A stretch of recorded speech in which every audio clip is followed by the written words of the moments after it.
Ating ulam ay may chicken, mayroong malunggay, mayroon ding papaya, at siling pangsigang.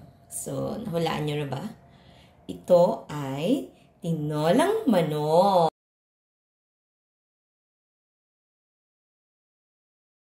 Ilagay na natin ang luya. Ilahin natin yan. Siyempre, madami, mas masarap. Lagay na rin natin ang bawang.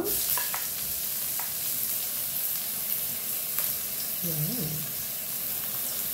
And, lagay na rin natin ang sibuyas.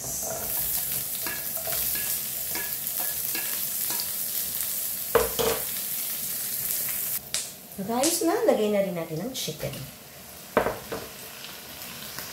Important na masangkot siya mabuti ang chicken para masarap at ma-absorb niya lahat ng mga aromatics at pampalasa natin.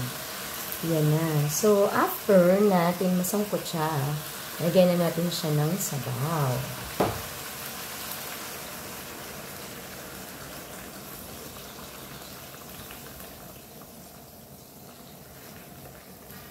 Yan.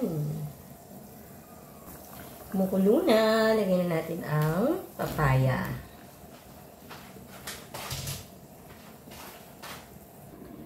Kumukulo na siya para lumambot ang papaya. Wait lang natin. Meron nang dumating na excited dito kumain. Siyempre, lagay na rin natin ang sili para lumaso na siya sa sabaw. For the last part ay ang ating malunggay. Luto na!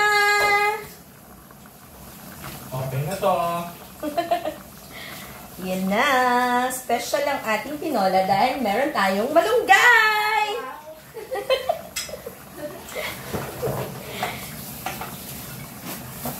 Na ang ating tinolang manok. Kain tayo mga ka-vlogs!